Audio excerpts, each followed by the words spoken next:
Wastaghfirullah innallaha ghafurur rahim. Dan mohonlah ampun kepada Allah, sesungguhnya Allah itu Maha Pengampun lagi Maha Penyayang. Semakin kita merendahkan diri kepada Allah, semakin kita beristighfar kepada Allah, semakin kita mendapatkan kasih sayang dari Allah Subhanahu wa taala. Wastaghfir li dzambika walil mu'minin wal mu'minat. Dan senantiasa kita ini membaca zikir astaghfirullah lil mu'minina wal mu'minat, astaghfirullah lil mu'minina wal mu'minat. Kalau kita baca ini menjelang sholat maghrib atau menjelang azan maghrib, satu bacaan astaghfirullah lil mu'minina wal mu'minat, aku memohon ampun untuk muslimin dan muslimat. Aku memohonkan ampun untuk hamba Allah yang beriman, dia laki-laki atau perempuan. Astaghfirullah lil mu'minina wal mu'minat. Maka satu kali bacaan pahalanya seperti dikalikan jumlah orang Islam di seluruh dunia ini. Ada berapa miliar? Satu kali astaghfirullah lil mu'minina wal mu'minat, kita diberi pahalanya orang seluruh dunia. Kapan waktunya? Menjelang azan maghrib atau menjelang sholat maghrib. Jadi Anda masuk dalam masjid, Anda baca astaghfirullah lil mu'minina wal mu'minat, astaghfirullah. Itu tubuh Anda disucikan oleh Allah Subhanahu wa taala. Mungkin kita punya hati yang kotor, kita punya sifat iri dengki, kita punya sifat sombong, kita mungkin ada sum'ah, gila popularitas, atau mungkin kita ada sesuatu dalam hati yang Allah tidak ridhoi. Dengan membaca ini, Allah akan sucikan hati kita dan mudah menerima kebaikan yang telah Allah sediakan di dunia ini, dan menutup diri kita dari pintu-pintu yang tidak diridhoi oleh Allah Subhanahu wa taala. Wabil asharihum yastaghfirun. Dan sebaik-baik orang itu yang di dalam hidupnya selalu menutup dengan beristighfar kepada Allah. Astagfirullah, astagfirullah, astagfirullah, astagfirullah, astagfirullah. Terus man lazimal istighfar ja'alallah lahu min kulli hammin faraja. Barang siapa yang senantiasa beristighfar kepada Allah, maka Allah akan membebaskan dirinya dari segala kesusahan hidup. Anda punya masalah apa aja, istighfar. Anda punya problem apapun, istighfar. Anda menghadapi kesulitan apapun, istighfar. Maka Allah akan membebaskannya dari segala kesulitan. Wa min kulli dhiqin makhrajah.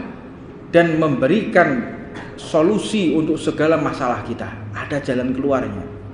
Orang yang istighfar pasti diberi jalan keluar oleh Allah Subhanahu wa taala. Wa razaquhu min haitsu la yahtasibu. Dan Allah akan memberikan dia rezeki dari tempat yang tidak disangka. Sumpah ada masalah ekonomi apapun, Anda istighfar kepada Allah, maka segala kesulitan Anda pasti akan digampangkan oleh Allah Subhanahu wa taala.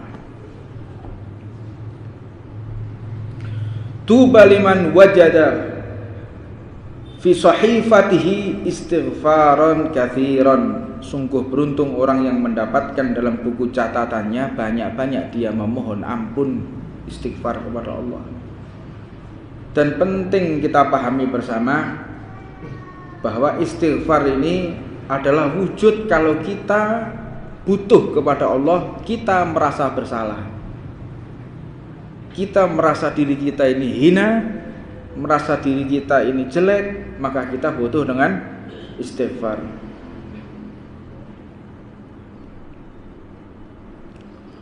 Wa ma kana Allah mu'adzibahum wa hum yastaghfirun.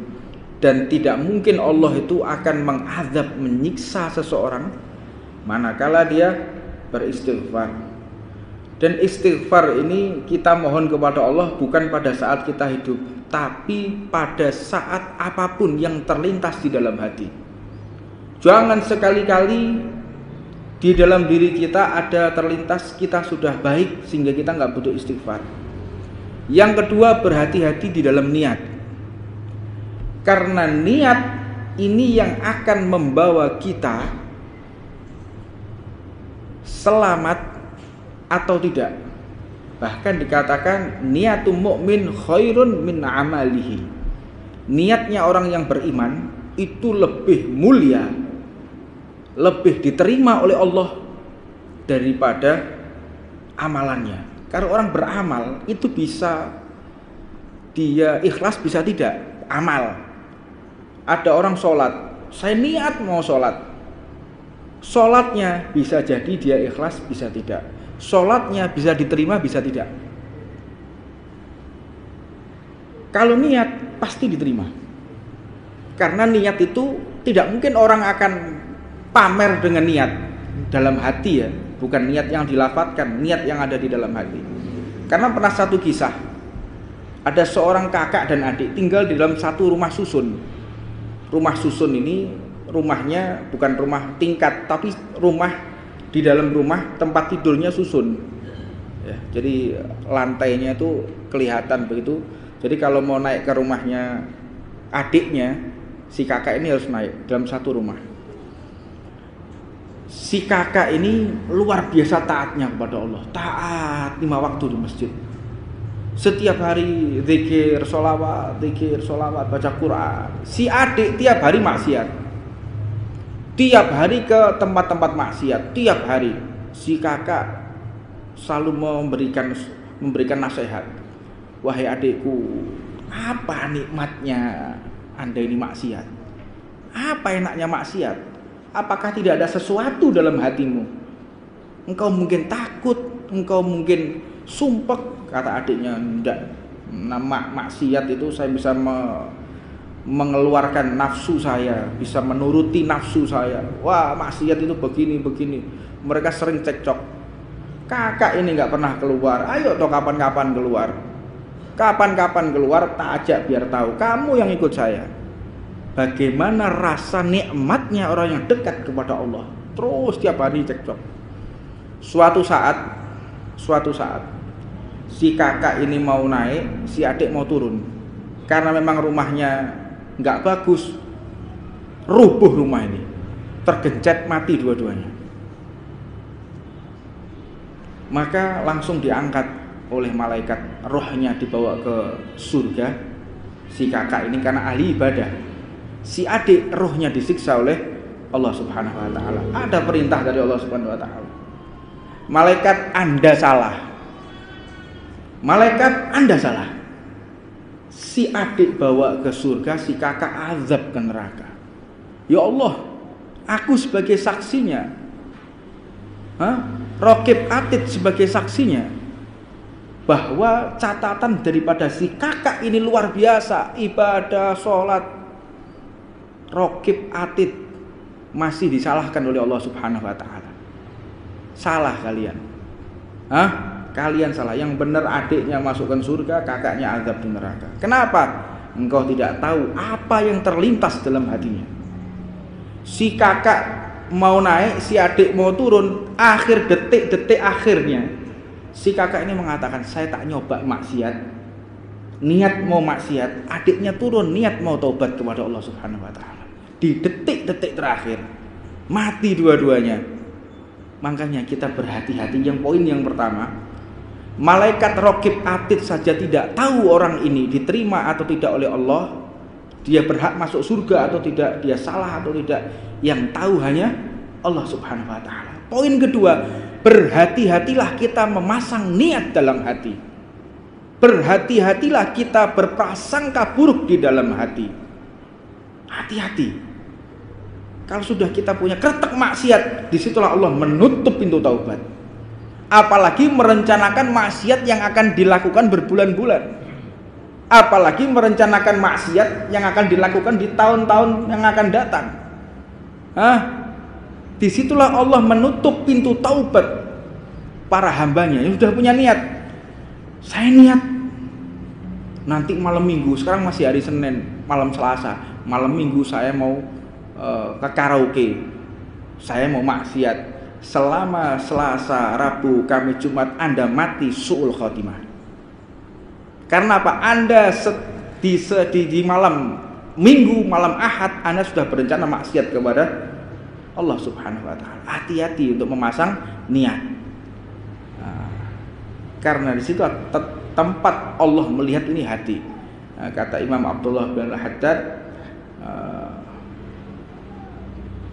al-qulub kama baitul khala. Hati itu seperti toilet, penuh dengan kotor, penuh dengan barang yang najis. Faliyatubillah. Allahumma sallimna wa iyyakum. Mudah-mudahan kita diberikan selamat oleh Allah Subhanahu wa taala. Banyak-banyak istighfar, banyak-banyak sholawat, terutama di bulan kelahiran Nabi besar Muhammad sallallahu alaihi wasallam. Maka tidak patutlah kita keluar dari bulan ini tanpa membahas sahabat Nabi Muhammad, kisah hidup Rasulullah. Yang mana bulan ini bulan dilahirkan Nabi besar Muhammad sallallahu alaihi wasallam. Banyak orang bertanya di majelis kita ini kan banyak orang-orang baru. Banyak orang-orang yang baru mengenal majelis yang sebelumnya dia nggak tahu. Di antara mereka ada yang bertanya, "Beb, saya banyak melihat di akun-akun YouTube bahwa apa yang kita lakukan di Majelis Ar-Ridwan ini, baca rotib, baca maulid, kumpul, itu tidak ada dalilnya. Bahkan itu adalah perkara bid'ah. Ya. Bahkan hadisnya diapalkan oleh beberapa orang ini. Jadi saya apresiasi dia berani bertanya kepada saya dan menanyakan sambil ingin memberikan keyakinan kepada kita semua. Sesungguhnya mereka mendapatkan informasi kalau kita ini adalah orang-orang yang nggak ngerti dalil, nggak ngerti ilmu agama, sehingga baca rotib, baca wirid ini dianggap amalan bid'ah, amalan sesat, amalan yang tidak ada petunjuknya. Dengan satu hadis yang sering kita dengar bersama, kullu bid'atun dolalah wa kullu dolalatun finnar. Wis iku tok modal. Nah, sekarang saya akan memberikan satu pembahasan dalam rangkuman. Insya Allah ini akan dipahami oleh orang-orang yang awam, termasuk diri saya mengkaji di kajian awam pula. Insya Allah pemikiran ini bisa menjadi jawaban adik-adik yang bertanya bahwasanya amalan kita ini amalan bid'ah, baca rotib, baca maulid, ini berdasarkan hadis Rasulullah SAW, kullu bid'atun dolalah wa kullu dolalatun finnar. Kullu bid'atun dolalah, semua yang bid'ah itu sesat dan tempatnya sesat itu di neraka. Jadi saya akan membawakan satu hadis Rasulullah SAW yang mana hadisnya yang ma'ruf, yang banyak orang membawakan setiap khotib Jumat, dan diriwayatkan dalam satu hadis Muslim bahwa fa inna khairul hadithi kitabullah. Yang paling benar ucapan itu adalah ucapan Allah Subhanahu wa taala. Wa khairul huda huda Muhammadin, dan sebenar-benarnya petunjuk itu adalah petunjuknya Nabi Muhammad sallallahu alaihi wasallam. Wa syarrul umul muhdatsatuha wa kullu bid'atun dolalah, dan segala perkara-perkara yang baru yang tidak pernah diajarkan oleh Rasulullah itu adalah bid'ah. Jadi ini harus kita jawab secara ilmiah. Yang biasa kita mengaji tasawuf, kita mengaji fikih, coba saya tingkatkan lagi tentang masalah hadis ini, saya ingin mendasari bahwa hadis kullu bid'ah, kullu, kata-kata kullu, kullu bid'ah dolalah. Jadi kalau orang cuman berdasarkan kata-kata kullu, kata-kata kulnya semuanya, maka akan terjadi satu bentuk kontradiksi antara satu hadis dengan hadis yang lain, akan tabrak-tabrakan. Bahkan kita akan memvonis Allah pun tidak konsisten dalam Al-Quran. Kita pun akan memvonis Nabi Muhammad tidak konsisten dalam ucapan, bisa murtad. Kalau cuman kita berdasarkan kullu bid'ah, semua bid'ah. Kalau kita berdasarkan kul, bahwa kata-kata kulluh itu bukan semua, tapi sebagian. Oh enggak, jadi semua yang baru ini sesat.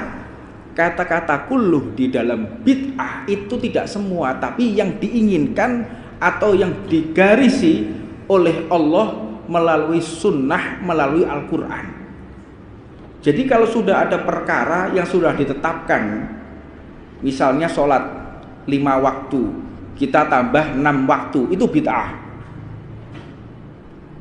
Kalau sholat zuhur 4 rakaat, kita tambahkan 1 rakaat, jadi 5 rakaat, itu bid'ah. Karena apa? Ini sudah ditetapkan oleh Allah, tidak boleh ditambah. Itu bid'ah yang sudah jelas ditetapkan di dalam Al-Quran, sudah jelas wadih. Sapi untuk 7 orang, oh enggak, untuk 8 orang, bid'ah. Karena apa? Sudah ditetapkan sapi itu untuk 7 orang. Hewan yang boleh digunakan untuk sesembelihan, unta, sapi, kambing, tambah 1 lagi, harimau. Nah, ini bid'ah. Sudah ditetapkan. Jadi kalau sampai kita membahas satu hadis yang mana orang yang akan berbuat baru, mengada-ngada yang sebelumnya tidak ada di zaman Rasulullah, diadakan, maka itu adalah perkara yang bid'ah. Jadi kalau hadis ini kita baca, man sunna fil islami sunnatan hasanatan falahu ajruha wa ajru man amila biha ba'dahu min ghairi an yanqusa min ujurihim syai'un. Barang siapa yang menciptakan satu gagasan baru di dalam agama ini yang sebelumnya tidak ada, kemudian diada-adakan dan banyak orang yang mengamalkan, maka dia akan mendapatkan pahala jariah. Pahalanya akan terus mengalir. Kalau tidak ada, kemudian diada-adakan. Nah, kelanjutan hadisnya, wa man sunna fil islami sunnatan sayi'atan kana alaihi wisruha wa wisru man amila biha min ba'dihi min ghairi an yanqusa min auzarihim syai'un. Dan barang siapa seseorang yang melaksanakan perkara yang sifatnya buruk, ada orang menciptakan alat untuk obat, ya, lebih mudahnya orang menciptakan obat farmasi untuk apa? Untuk agar dia nggak sakit ketika dibedah, tapi disalahgunakan jadi untuk teler. Nah, di sini yang apabila sang pencipta tadi obat yang untuk anestesi, untuk bius, tujuannya untuk bedah, dia akan mendapatkan pahala terus mengalir. Tapi kalau si pembuat anestesi obat teler, tujuannya agar untuk orang ini teler, setiap orang teler di muka bumi ini dia akan mendapatkan dosanya. Jadi ada yang namanya dosa jariah, ada juga yang namanya pahala jariah. Nah, ini kita belum masuk ke kata-kata kulnya, kita masuk ke kata bid'ah. Adapun bid'ah itu artinya bukan sesat. Artinya bid'ah itu adalah sesat, bukan. Kenapa dikatakan bukan? Sebagaimana diriwayatkan dalam hadis Sahih Al-Bukhari, ketika Sayyidina Umar Ibn Al-Khattab beliau melihat umat Islam mulai berkumpul untuk melaksanakan sholat tarawih. Umat Islam ini berkumpul, tapi sholat tarawihnya sendiri-sendiri. Dulu zaman Rasulullah tarawih itu full satu lapangan, tapi nggak ada yang namanya tarawih jamaah, nggak ada. Zaman Sayyidina Abu Bakar sholat tarawih full masjid, tapi nggak ada yang melaksanakan sholat jamaah.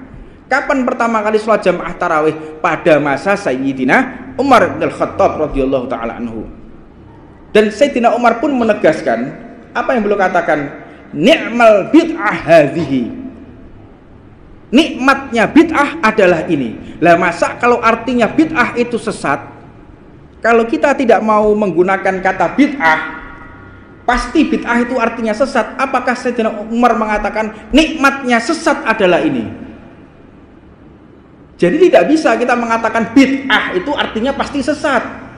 Lah disitulah para ulama Syafi'iyah, Asy'ariyah, Maturidiyah, Sanusiyah,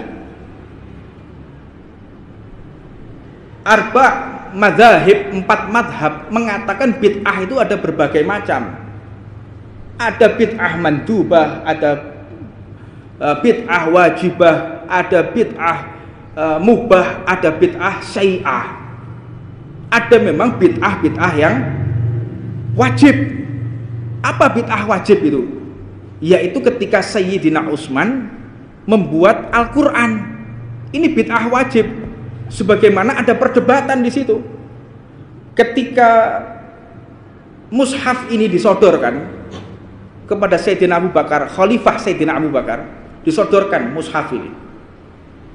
Wahai khalifahnya Rasulullah, aku serahkan Al-Quran ini untuk dibukukan, karena saat ini masih berserakan, ada di batu, ada di pahatan, ada di ukiran, ada di kayu, ada di kulit, berserakan. Ini sudah saya bukukan.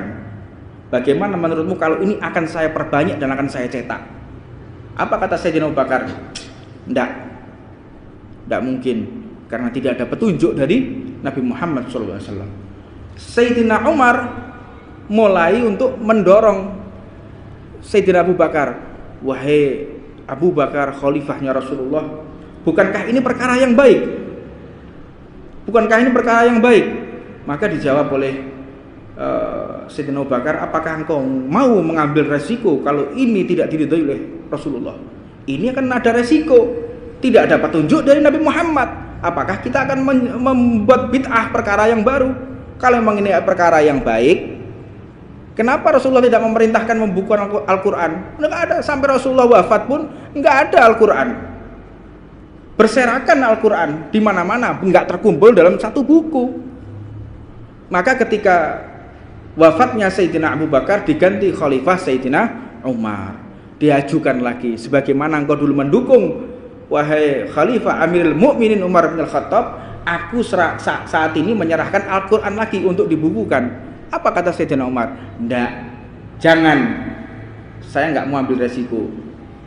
Sayyidina Abu Bakar aja nggak berani, Abu Bakar aja nggak berani, apalagi Umar lebih nggak berani lagi. Abu Bakar lebih dekat dengan Rasulullah melebihi Umar.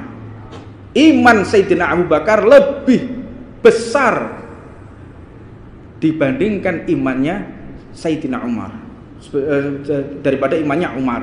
Beliau mengatakan seperti itu karena diriwayatkan imannya Sayyidina Abu Bakar itu seperti separuh penduduk bumi. Penduduk bumi ini dipotong separuh, itulah imannya Sayyidina Abu Bakar As-Siddiq radhiyallahu taala anhu wa nafa'anallah bihi wa bi'ulumihi. Nah, kapan pertama kali ada yang namanya Al-Qur'an? Khalifah Sayyidina Utsman, maka dikatakan ini adalah mushaf Utsmaniyah, mushaf yang disusun oleh Sayyidina Utsman. Nah, ini satu puzzle terbentuk, ya, bahwasanya apa yang kita kerjakan, baca rotib, baca sholawat, berkumpul, Anda ragu, akan kami jawab.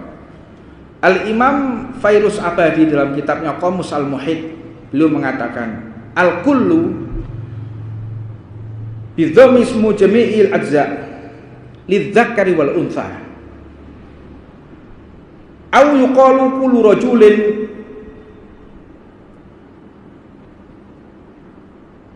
wa kullatu imra'atin wa kulluhunna muntaliqun wa muntaliqatun wa qad ja'a bi ma'na ba'din.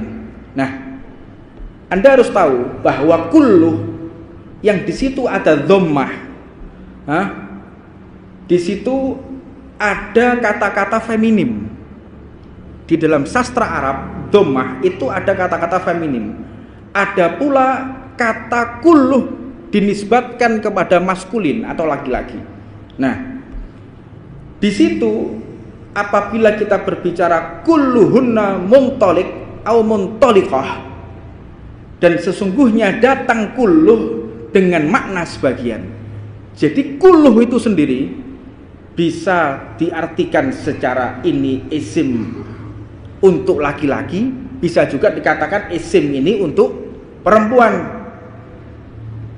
Begitu juga yang dikatakan oleh Al-Murtadha Az-Zabidi dalam kitabnya Tajul Arus, yang mana beliau pun mengatakan bahwa topik daripada kulluh ini seringkali diucapkan di masa-masa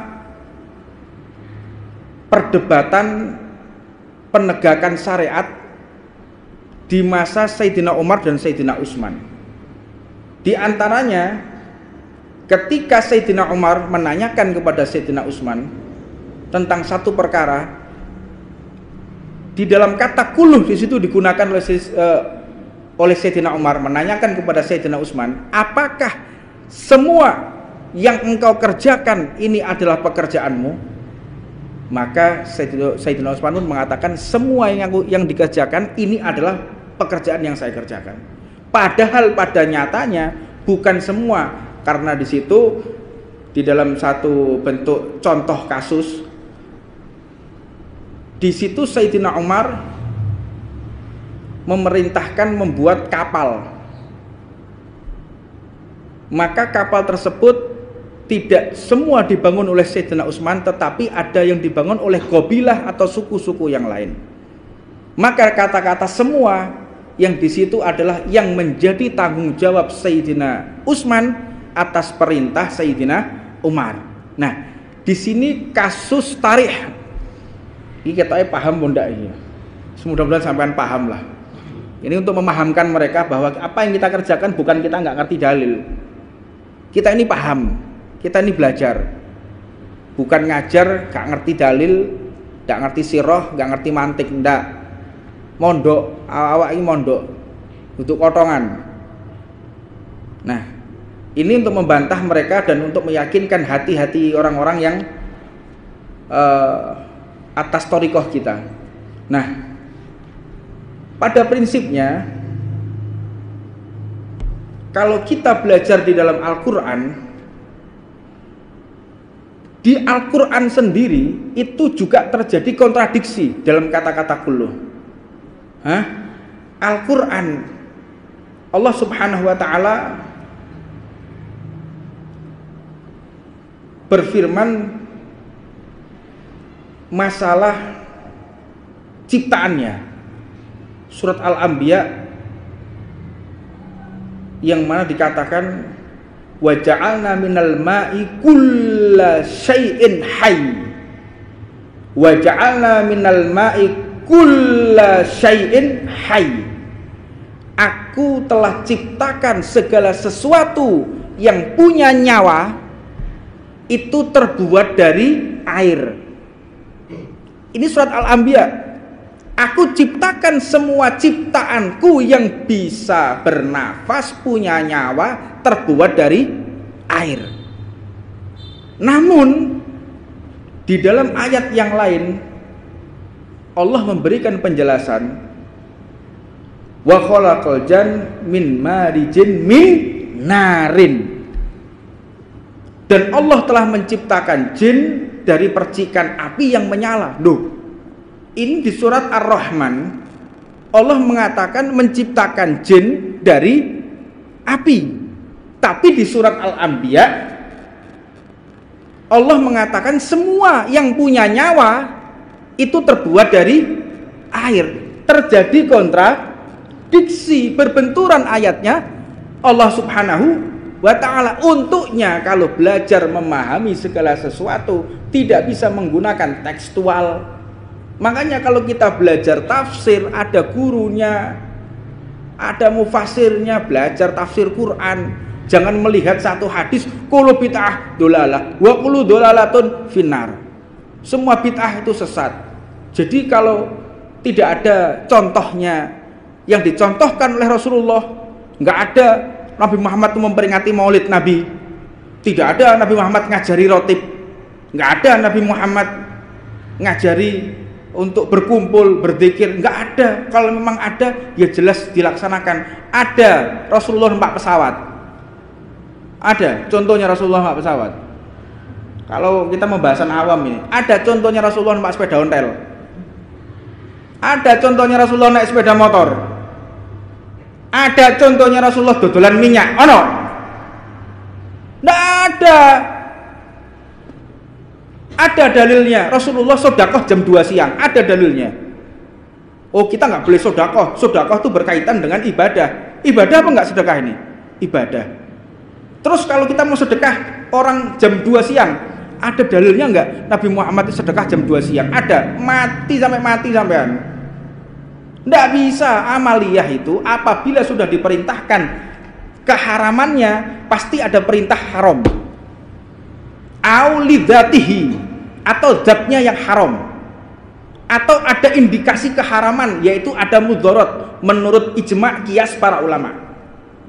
Jadi kalau ada satu bentuk pengharaman yang sifatnya ada mudharat, maka kita lihat fatwa ulama. Di dalam Al-Quran itu tidak ada larangan untuk pakai ekstasi, nggak ada larangan pakai ganja, ada? Nggak ada. Kulu muskirin, homer, minuman. Lah kalau ganja, homer apa enggak? Enggak. Ganja minuman apa enggak? Enggak. Ekstasi minuman apa enggak? Enggak, pil kok. Bukan berbentuk cair. Lah ini digunakan oleh orang-orang liberal. Anda harus berhati-hati. Jadi Wahabi itu ada dua. Ada Wahabi yang liberal, ada Wahabi yang setengah-setengah. Jadi Wahabi yang liberal ini biasanya dia mencoba membuka semua peluang untuk menarik simpatik masyarakat yang saat ini terjadi. Yang kedua, ada yang Wahabi radikal. Wahabi radikal ini banyak di kalangan ISIS, kalangan ISIS daulah itu yang radikal. Yang tidak, mereka mencoba. Yang liberal itu mengatakan sebetulnya minuman keras itu gak popo, gak apa-apa kalau cuma 1 gelas terus gak mabuk. Dan sebetulnya minuman keras itu diharamkan karena posisinya Nabi Muhammad di Arab. Kalau Nabi Muhammad diutus di Eropa dingin, pasti Nabi juga minum khamr. Hati-hati loh Pak. Akhirnya apa? Muncul ada orang alim, ada seorang alimah, perempuan alimah, dia hafal Quran, dia faqih, dia muhadis, dia berhak untuk mengimami sholat daripada laki-laki yang bodoh. Ada laki-laki nggak bisa baca Quran, baca Qurannya pas-pasan, nggak bisa khutbah Jumat, tapi di sini ada perempuan yang bisa khutbah Jumat, ada perempuan yang alimah, ngerti nahu, ngerti mantik, ngerti syair, ngerti fikih. Lebih afdol mana yang jadikan imam?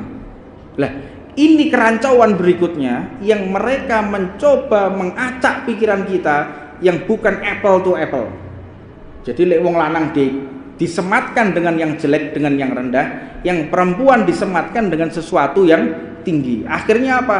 Kita lebih memilih perempuan yang menjadi imam karena dia faqih, karena dia muhadits. Jadi paham ya? Insya Allah yang sedikit ini bisa memahaman kita, karena nggak mungkin saya akan menjelaskan masalah ini dengan waktu yang sangat singkat karena sudah isya. Insya Allah setelah sholat isya kita akan bahas lebih dalam lagi agar antum lebih memahami. Mudah-mudahan kita diberikan istiqomah oleh Allah Subhanahu Wa Taala, tidak ada keraguan dalam thariqah ini, thariqahnya Ahlus Sunnah wal Jamaah. Rabbana atina fid dunya hasanah wa fil akhirati hasanah wa qina adzabannar wa 'ala man masyayikhuna wa ila hadratin Nabi Muhammadin sallallahu alaihi wasallam. Al-Fatihah. ويا جابر كل كثير ويا صاحب كل فريد ويا مغني كل فقير ويا مقوي كل ضعيف ويا مؤمن كل مخيف يسر علينا كل عسير فتبشر عسير عليه يسير. اللهم يا من لا يحتاج إلى بيان وتفسير حاجاتنا كثير وأنت عليم بها وخبير. اللهم إني أخاف منك وأخاف ممن يخاف منك وأخاف من لا يخاف منك. اللهم بحق من يخاف منك نجنا ممن لا يخاف منك. اللهم بحق سيدنا محمد وحرسنا بعينك التي لا تنام وكنفنا بكنفك التي لا يرام وارحمنا بقدرتك علينا فلا نهلك وأنت ثقتنا ورجاؤنا. وصلى الله على سيدنا محمد وآله وصحبه وسلم والحمد لله رب العالمين عدد خلقه ورضا نفسه وزنة عرشه ومداد كلماته. اللهم إنا نسألك زيادة في الدين وبركة في العمر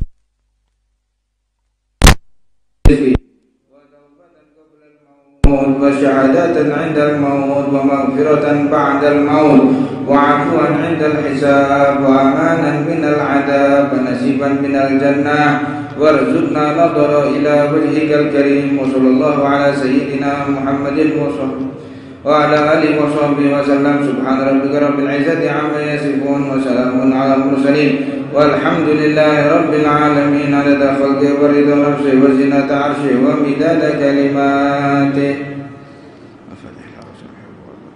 الفاتحة. الرحمن الرحيم مالك يوم الدين.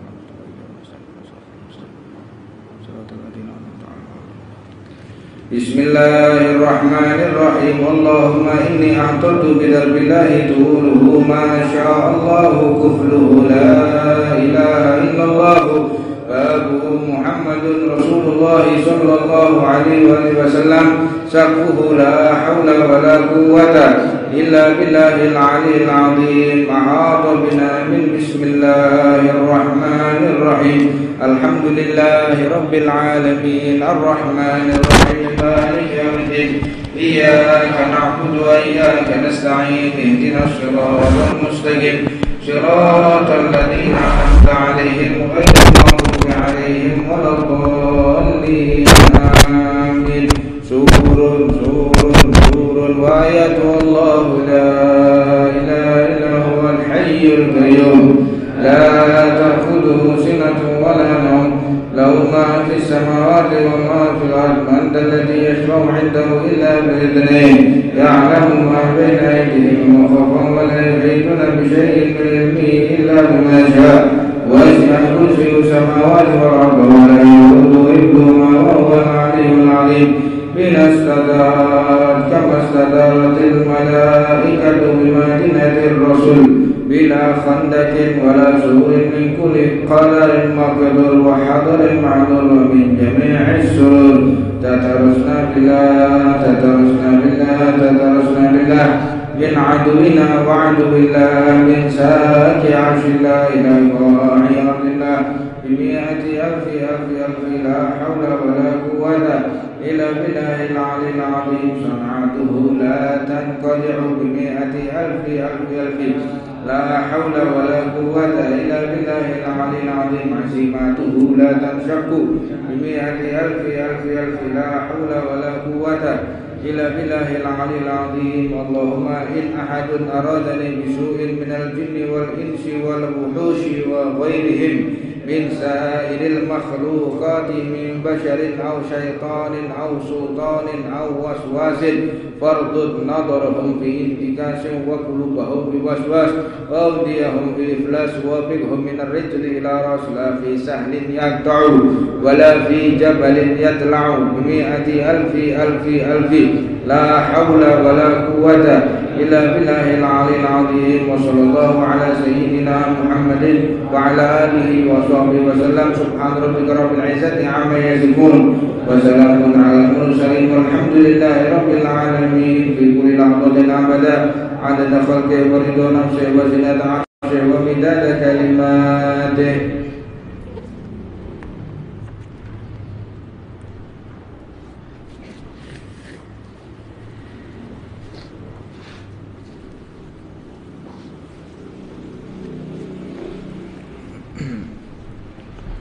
Bismillahirrahmanirrahim.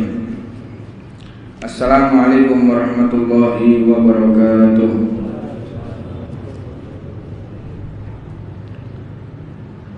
Hamdan li rabbi khassana bi Muhammadin wa anqadana min jahli wa jayajiri.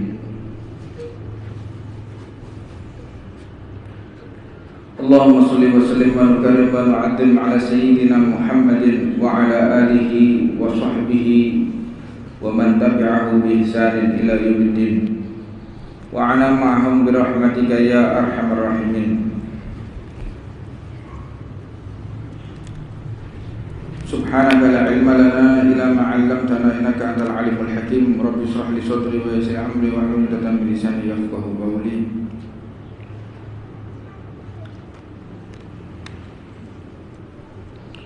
Alhamdulillah, puja dan puji syukur kita haturkan kepada Allah Subhanahu wa taala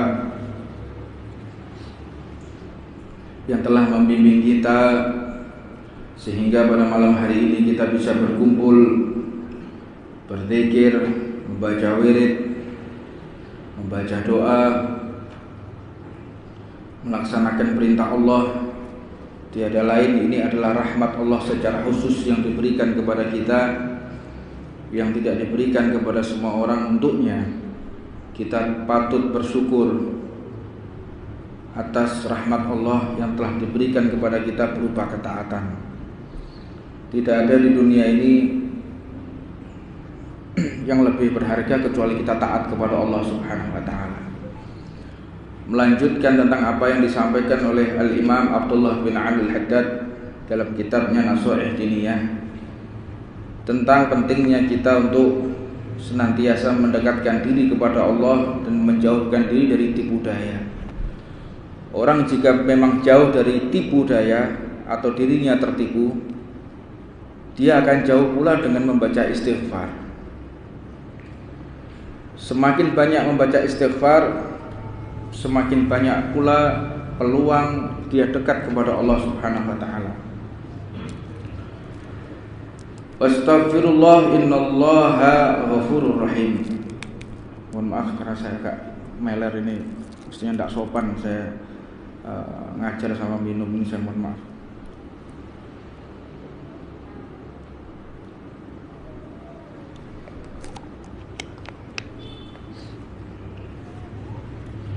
Wastaghfirullah innallaha ghafurur rahim. Dan mohonlah ampun kepada Allah, sesungguhnya Allah itu Maha Pengampun lagi Maha Penyayang. Semakin kita merendahkan diri kepada Allah, semakin kita beristighfar kepada Allah, semakin kita mendapatkan kasih sayang dari Allah Subhanahu wa taala. Wastaghfir li dzambika walil mu'minin wal mu'minat. Dan senantiasa kita ini membaca zikir astaghfirullah lil mu'minina wal mu'minat, astaghfirullah lil mu'minina wal mu'minat. Kalau kita baca ini menjelang sholat maghrib atau menjelang azan maghrib, satu bacaan astaghfirullah lil mu'minina wal mu'minat, aku memohon ampun untuk muslimin dan muslimat. Aku memohonkan ampun untuk hamba Allah yang beriman, dia laki-laki atau perempuan. Astaghfirullah lil mu'minina wal mu'minat. Maka satu kali bacaan pahalanya seperti dikalikan jumlah orang Islam di seluruh dunia ini.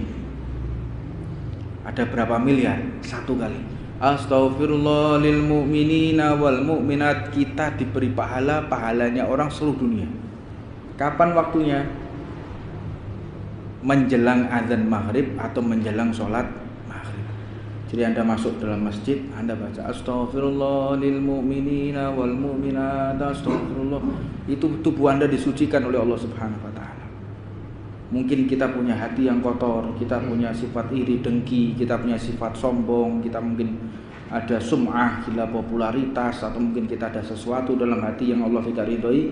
Dengan membaca ini, Allah akan sucikan hati kita dan mudah menerima kebaikan yang telah Allah sediakan di dunia ini dan menutup diri kita dari pintu-pintu yang tidak diridhoi oleh Allah Subhanahu wa taala. Wa bil asharihum yastaghfirun. Dan sebaik-baik orang itu yang di dalam hidupnya selalu menutup dengan beristighfar kepada Allah. Astagfirullah, astagfirullah, astagfirullah, astagfirullah, astagfirullah. Terus Man lazimal istighfar ja'alallah lahu min kulli hammin faraja. Barang siapa yang senantiasa beristighfar kepada Allah, maka Allah akan membebaskan dirinya dari segala kesusahan hidup. Anda punya masalah apa aja, istighfar. Anda punya problem apapun, istighfar. Anda menghadapi kesulitan apapun, istighfar. Maka Allah akan membebaskannya dari segala kesulitan. Wa min kulli dhiqin makhrajah, dan memberikan solusi untuk segala masalah kita. Ada jalan keluarnya. Orang yang istighfar pasti diberi jalan keluar oleh Allah Subhanahu wa taala. Wa razaquhu min haitsu la yahtasibu, dan Allah akan memberikan dia rezeki dari tempat yang tidak disangka. Sumpah ada masalah ekonomi apapun, Anda istighfar kepada Allah, maka segala kesulitan Anda pasti akan digampangkan oleh Allah Subhanahu wa taala. Tuba liman wajada fi sahifatihi istighfaran katsiran. Sungguh beruntung orang yang mendapatkan dalam buku catatannya banyak-banyak dia memohon ampun, istighfar kepada Allah. Dan penting kita pahami bersama bahwa istighfar ini adalah wujud kalau kita butuh kepada Allah, kita merasa bersalah, kita merasa diri kita ini hina, merasa diri kita ini jelek, maka kita butuh dengan istighfar.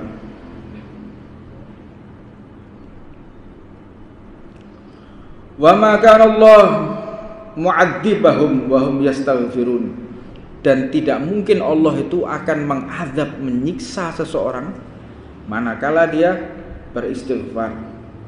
Dan istighfar ini kita mohon kepada Allah bukan pada saat kita hidup, tapi pada saat apapun yang terlintas di dalam hati. Jangan sekali-kali di dalam diri kita ada terlintas kita sudah baik sehingga kita nggak butuh istighfar. Yang kedua, berhati-hati di dalam niat, karena niat ini yang akan membawa kita selamat atau tidak. Bahkan dikatakan niatul mukmin khairun min amalihi.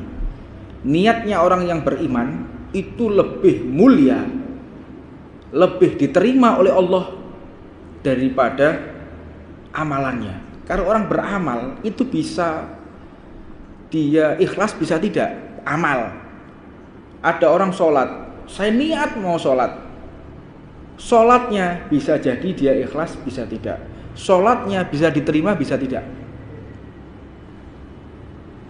Kalau niat pasti diterima, karena niat itu tidak mungkin orang akan pamer dengan niat dalam hati ya, bukan niat yang dilafadzkan, niat yang ada di dalam hati.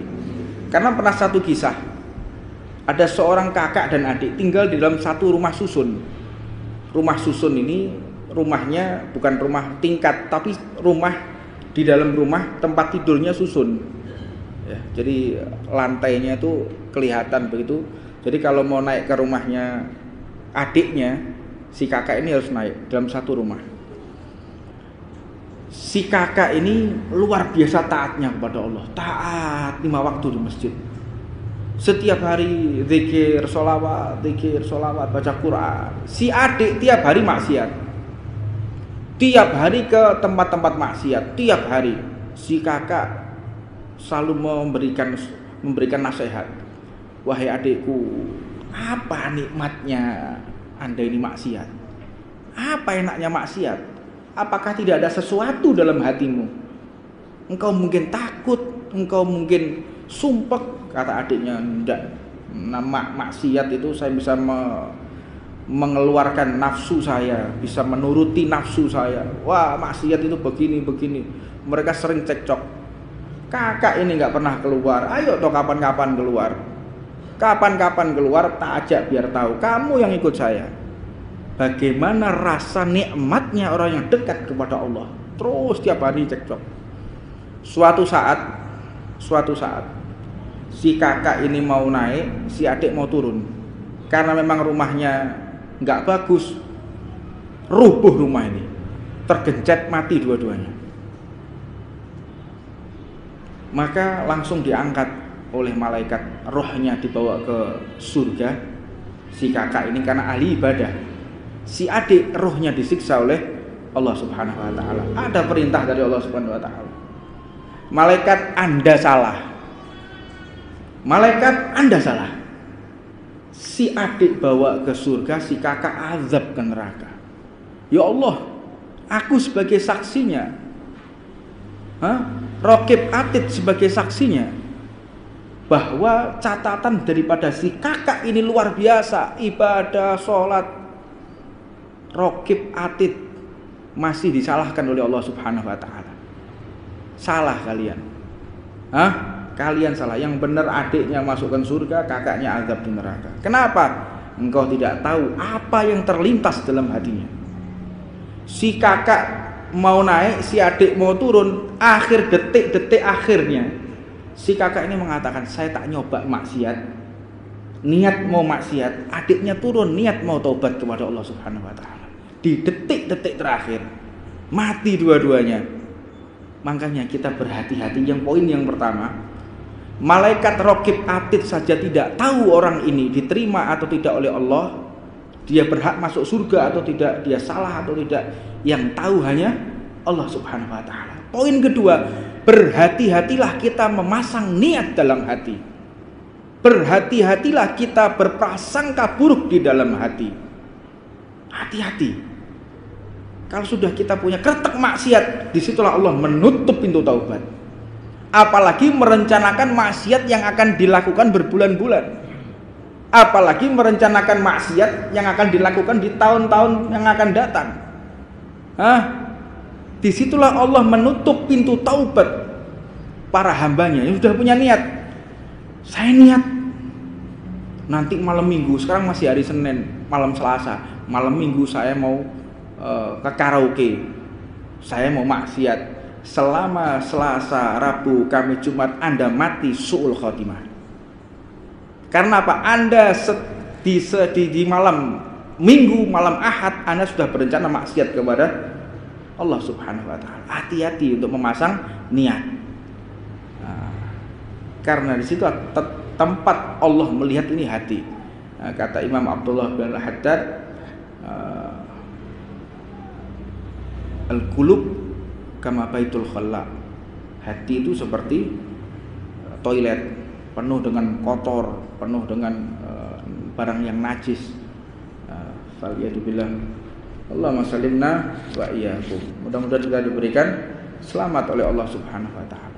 Banyak-banyak istighfar, banyak-banyak sholawat, terutama di bulan kelahiran Nabi besar Muhammad sallallahu alaihi wasallam. Maka tidak patutlah kita keluar dari bulan ini tanpa membahas sahabat Nabi Muhammad, kisah hidup Rasulullah. Yang mana bulan ini bulan dilahirkan Nabi besar Muhammad sallallahu alaihi wasallam. Banyak orang bertanya di majelis kita ini kan banyak orang-orang baru. Banyak orang-orang yang baru mengenal majelis yang sebelumnya dia nggak tahu. Di antara mereka ada yang bertanya, "Bib, saya banyak melihat di akun-akun YouTube bahwa apa yang kita lakukan di Majelis Ar-Ridwan ini, baca rotib, baca maulid, kumpul, itu tidak ada dalilnya. Bahkan itu adalah perkara bid'ah. Ya.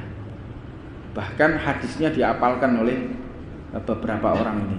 Jadi saya apresiasi dia berani bertanya kepada saya dan menanyakan sambil ingin memberikan keyakinan kepada kita semua. Sesungguhnya mereka mendapatkan informasi kalau kita ini adalah orang-orang yang nggak ngerti dalil,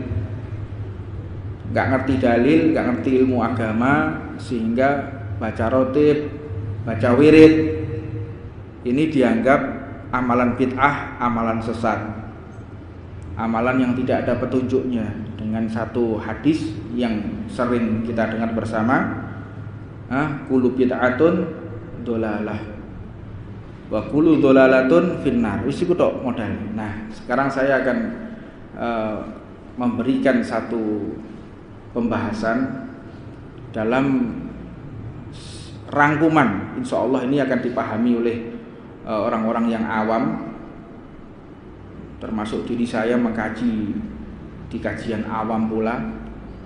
Insya Allah pemikiran ini bisa menjadi jawaban adik-adik yang bertanya bahwasanya amalan kita ini amalan bid'ah, baca rotib, baca maulid ini berdasarkan hadis Rasulullah SAW, kullu bid'atun dolalah wa kullu dolalatun finnar. Kullu bid'atun dolalah, semua yang bid'ah itu sesat dan tempatnya sesat itu di neraka. Jadi saya akan membawakan satu hadis Rasulullah SAW yang mana hadisnya yang ma'ruf, yang banyak orang membawakan setiap khotib Jumat dan diriwayatkan dalam satu hadis Muslim bahwa fa inna khairul hadithi kitabullah,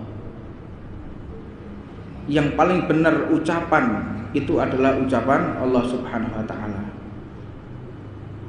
Wa khairul huda huda Muhammadin, dan sebenar-benarnya petunjuk itu adalah petunjuknya Nabi Muhammad sallallahu alaihi wasallam. Wa syarrul umul muhdatsatuha wa kullu bid'atun dolalah, dan segala perkara-perkara yang baru yang tidak pernah diajarkan oleh Rasulullah itu adalah bid'ah. Jadi ini harus kita jawab secara ilmiah. Yang biasa kita mengaji tasawuf, kita mengaji fikih, coba saya tingkatkan lagi tentang masalah hadis ini. Saya ingin mendasari bahwa hadis kullu bid'ah, kullu, kata-kata kullu, kullu bid'ah dolalah. Jadi kalau orang cuman berdasarkan kata-kata kullu, kata-kata kulnya semuanya, maka akan terjadi satu bentuk kontradiksi antara satu hadis dengan hadis yang lain, akan tabrak-tabrakan. Bahkan kita akan memvonis Allah pun tidak konsisten dalam Al-Quran. Kita pun akan memvonis Nabi Muhammad tidak konsisten dalam ucapan, bisa murtad. Kalau cuma kita berdasarkan kullu bid'ah, semua bid'ah. Kalau kita berdasarkan kul, bahwa kata-kata kulluh itu bukan semua, tapi sebagian. Oh enggak, jadi semua yang baru ini sesat.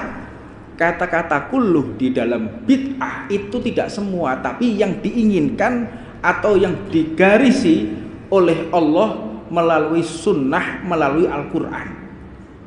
Jadi kalau sudah ada perkara yang sudah ditetapkan, misalnya sholat 5 waktu, kita tambah 6 waktu, itu bid'ah.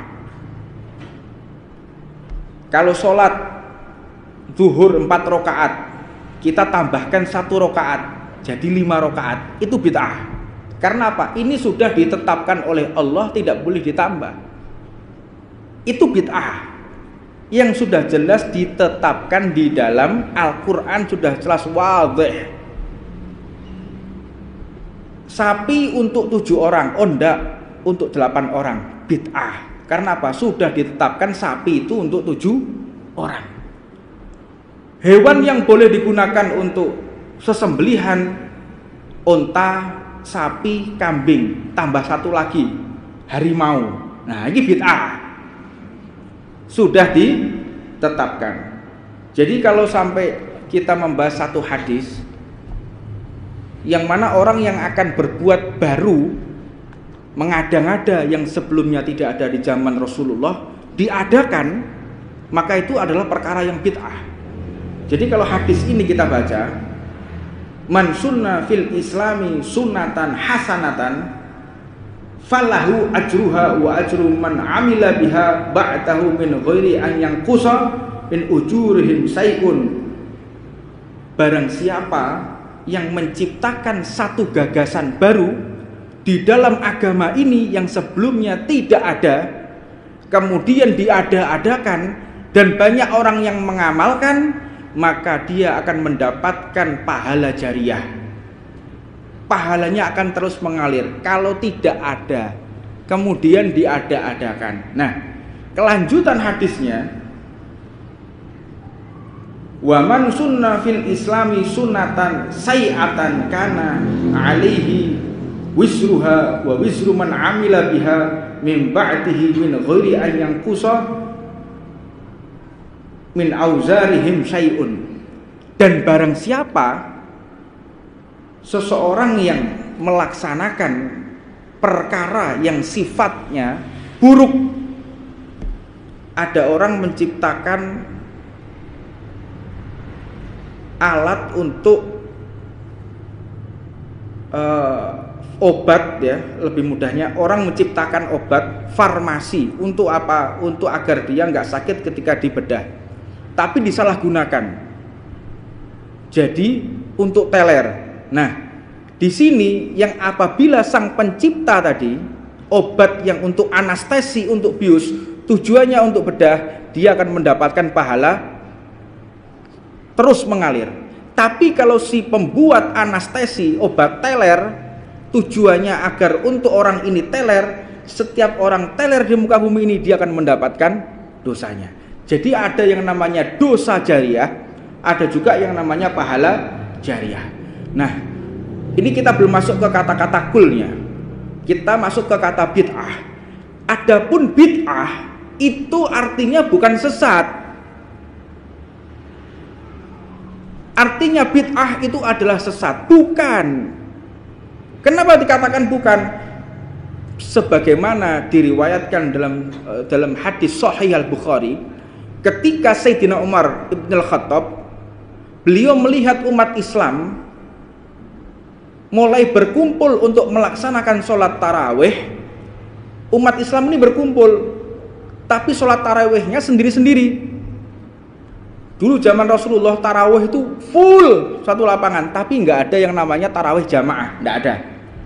Zaman Sayyidina Abu Bakar sholat tarawih full masjid, tapi nggak ada yang melaksanakan sholat jamaah. Kapan pertama kali sholat jamaah tarawih? Pada masa Sayyidina Umar bin Al-Khattab radhiyallahu taala anhu. Dan Sayyidina Umar pun menegaskan, apa yang beliau katakan? Ni'mal bid'ah hadhihi. Nikmatnya bid'ah adalah ini. Lah masa kalau artinya bid'ah itu sesat? Kalau kita tidak mau menggunakan kata bid'ah, pasti bid'ah itu artinya sesat. Apakah Sayyidina Umar mengatakan nikmatnya sesat adalah ini? Jadi tidak bisa kita mengatakan bid'ah itu artinya pasti sesat. Nah, disitulah para ulama Syafi'iyah, Asy'ariyah, Maturidiyah, Sanusiyah, madzhab, 4 madhab mengatakan bid'ah itu ada berbagai macam. Ada bid'ah mandubah, ada bid'ah wajibah, ada bid'ah mubah, ada bid'ah syai'ah.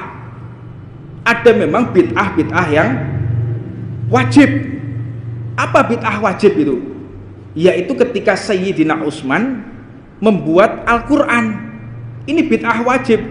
Sebagaimana ada perdebatan di situ. Ketika mushaf ini disodorkan kepada Sayyidina Abu Bakar, Khalifah Sayyidina Abu Bakar, disodorkan mushaf ini.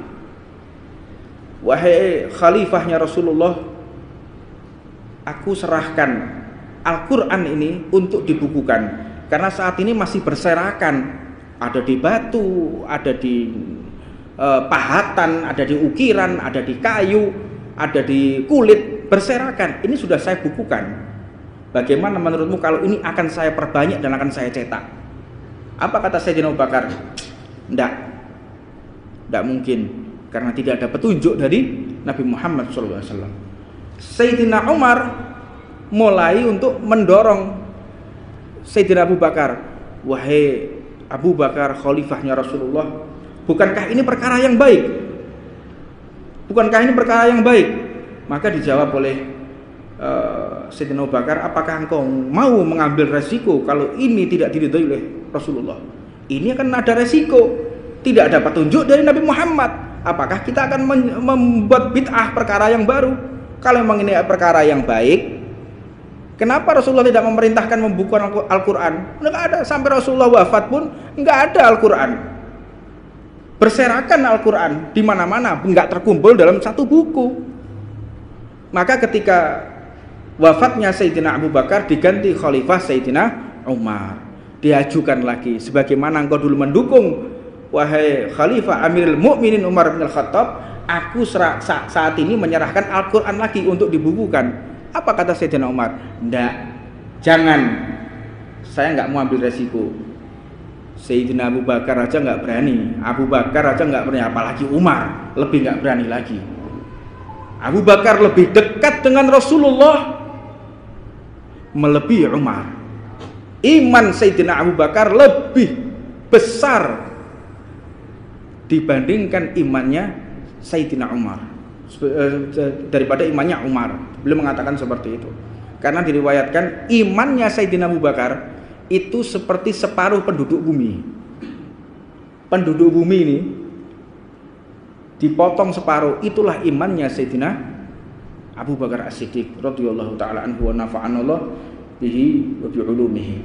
Nah, kapan pertama kali ada yang namanya Al-Qur'an? Khalifah Sayyidina Utsman, maka dikatakan ini adalah Mushaf Utsmaniyah, mushaf yang disusun oleh Sayyidina Utsman. Nah, ini satu puzzle terbentuk. Ya, bahwasanya apa yang kita kerjakan, baca rotib, baca sholawat, berkumpul, Anda ragu, akan kami jawab. Al-Imam Fairuz Abadi dalam kitabnya Qamus Al-Muhit, beliau mengatakan al-kullu bidhammi ismu jami'il ajza' lidzakari wal untha aw yuqalu kullu rajulin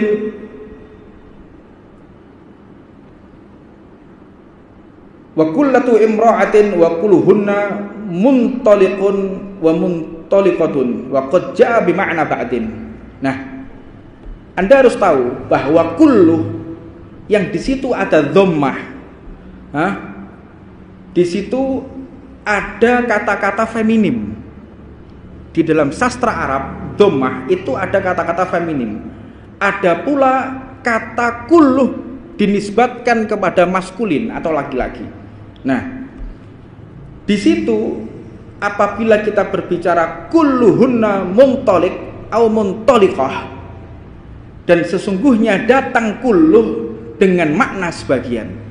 Jadi kulluh itu sendiri bisa diartikan secara ini isim untuk laki-laki, bisa juga dikatakan isim ini untuk perempuan.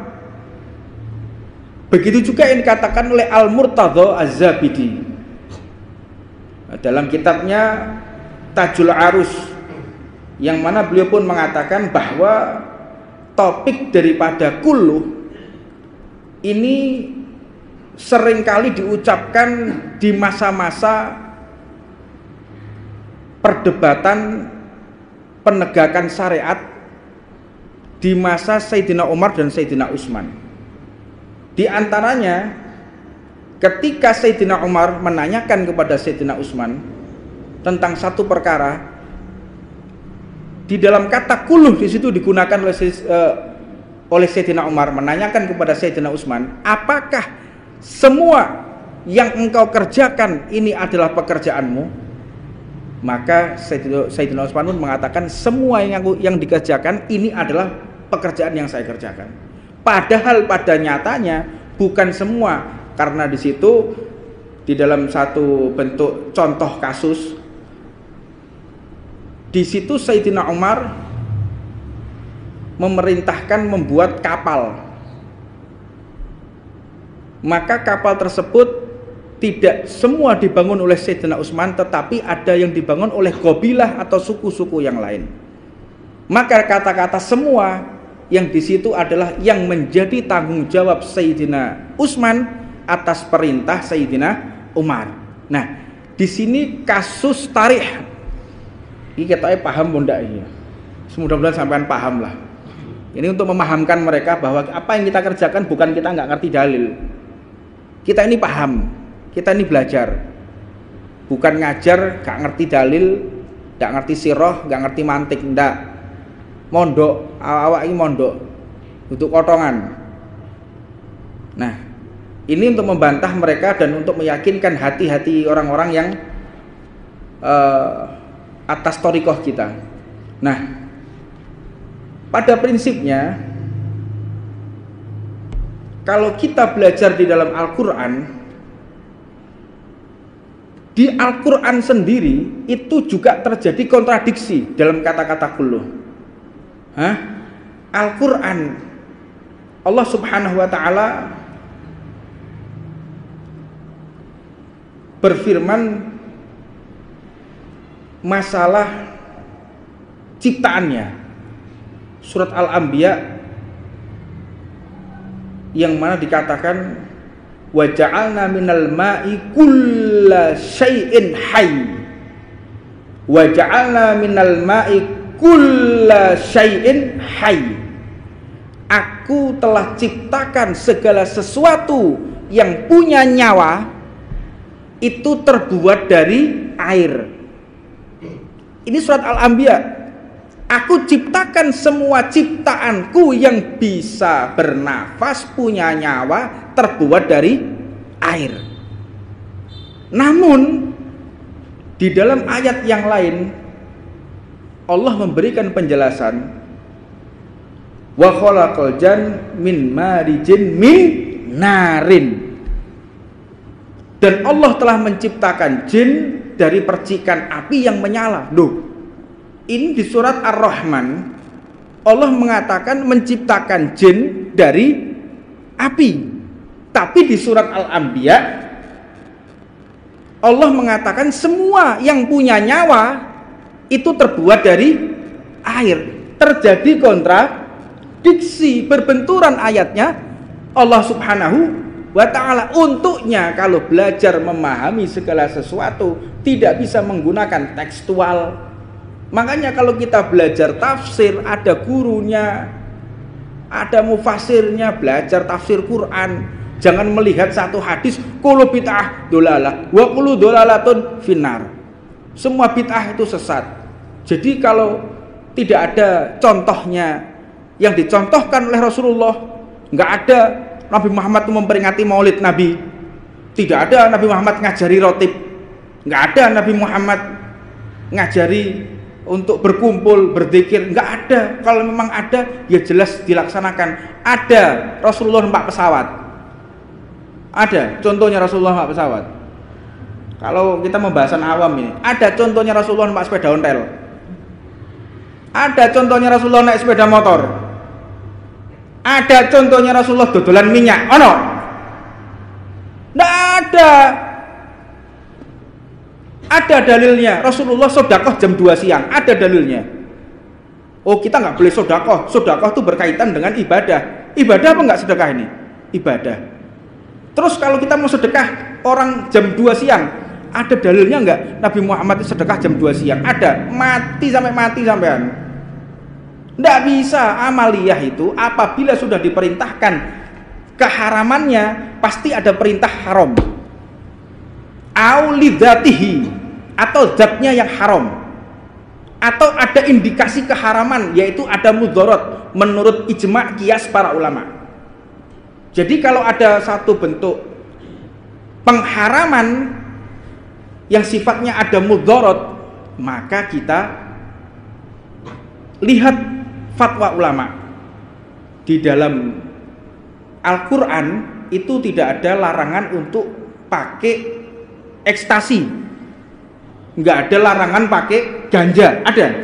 Nggak ada. Kulu muskirin, homer, minuman. Lah kalau ganja, homer apa enggak? Enggak. Ganja minuman apa enggak? Enggak. Ekstasi minuman apa enggak? Enggak, pil kok. Bukan berbentuk cair. Lah ini digunakan oleh orang-orang liberal. Anda harus berhati-hati. Jadi Wahabi itu ada dua. Ada Wahabi yang liberal, ada Wahabi yang setengah-setengah. Jadi Wahabi yang liberal ini biasanya dia mencoba membuka semua peluang untuk menarik simpatik masyarakat yang saat ini terjadi. Yang kedua, ada yang Wahabi radikal. Wahabi radikal ini banyak di kalangan ISIS,